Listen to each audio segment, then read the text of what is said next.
we've just been talking to one of the leaders of the Green Party, and I've been criticising him for, you know, fuelling eco-anxiety, something that I feel around Christmas time. Isn't it the time where actually we can put some of these things aside and just enjoy without guilt? Guilt is a big word. I don't think we should, any of us, suffer from guilt. So whatever choices we make, we should do it with absolute kind of conviction that we're doing the right things for ourselves and our families. But I think the crisis is huge and real. You know, the climate change debate is massive. What do you do then? What do you personally do? What is a Christmas at the Barkers like? From advent calendar to tree? An advent calendar. My Advent of Change have launched a calendar, and I'm sure there's others available where you buy it, and for that money, every door you open, a little bit of your money that you spent goes on to a charity. I will make sure that my Christmas tree, if it's rooted, that's great, because that can go outside and come in every year. I have had one like that, but it's died. So it doesn't always work, but the tree that you buy, if it's cut, make sure it gets recycled in the proper way. Send Christmas cards? No, I don't send Christmas cards. And is that a green thing, or just because, do you know what? You can't no, it's not because I'm a bar humbug. It's a green thing. It's always been a green thing for many years. And I think that the more years that we become aware of a crisis in the climate, the more little things we can implement. It's about making small changes that will always... And what about the meal, then? The meal for me, you know, I'm from a big family. I have lovely sisters and my brother, and what we all do is all gather together. There could be 18 of us by the time we, you know, have nieces and nephews. And rather than it being a strain, we all bring something to the table. We'll have vegans and we'll have vegetarians and we'll have meat eaters. I'll buy my meat responsibly so that I know that we eat every little bit of it.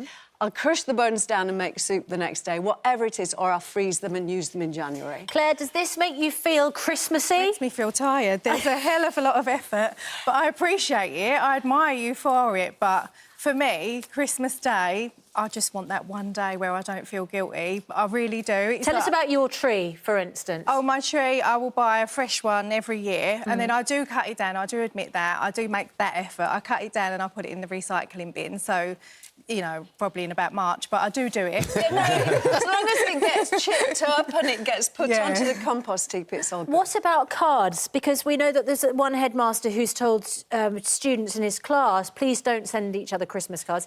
Sent a letter to the parents, ironically. To all those parents. I don't like Christmas emails. They don't feel festive to me, and I love decorating the house with Christmas cards.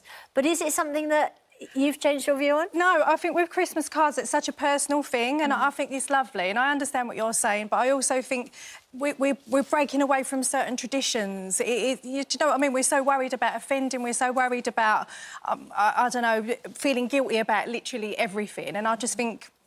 me personally, I love to receive a card, and I think I like to see the handwriting, and I've got, you know, cards from grandparents that aren't with me anymore that I've kept, you know, so it's got the personal like attachment. But you know, you're saving your cards. That's quite nice. I do know someone that kind of sends the same card year in, year out, and it just gets added to every year. It's like, which is quite a lovely touch, though, isn't it? Yeah, exactly. You know, it's that memory, and we should all cherish those memories. It's really important, and tradition is part of it. And I think just the power of second-hand is enormous. You know, we do recycled everything. Do you recycle your wrapping paper? I do, and I use brown paper. You can tell by my face that was a no. I want the children steaming in. I want my nieces and nephews steaming in, ripping it apart. I don't want them to, you know, to sit there worrying, saying, do you know what, children, let's take it off nicely because we're going to reuse that next year. Do the young ones, when you're all together, do they go a bit crazy, or have they all learnt to take it carefully?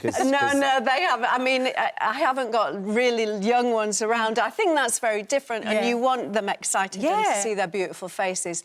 I mean, my nieces and nephews are kind of in their late teens and their 20s, and even they learn that Auntie Linda likes it to be folded very carefully. No, honestly, the girls, my nieces, they want me to buy from the charity shops. They really...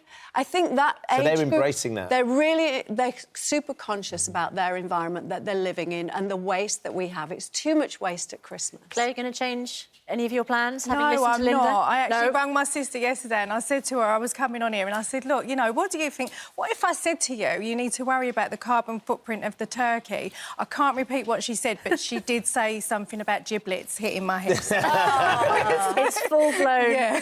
I mean, Linda, I'm with you. I think if you can make little changes... Yeah. But the concern is then, of course, we all want to help. The trouble is that Christmas is that one time... It's stressful already. It's isn't make it less stressful. Let's try and make it less stressful. By shopping in the charity shop, using second-hand, being more aware and Madness is with you, Linda. I had an uncle and aunt who wrapped their presents in newspaper, something that we also do now. We have no recycled Christmas paper, so it's just all used. And then Sarah says, in a couple of years, we're going to be expected to wear a sack on Christmas Day, pass each other unwrapped gifts while we shiver in a freezing house. I tell you what, you can do so many brilliant things with charity shop dresses. There are even agencies now where you can hire your party dress. How brilliant is that? It is. Thank you so Linda much, Claire. and Claire, thank you so much. And a very happy Christmas, And you however too. you celebrate. Thank Happy you. Christmas.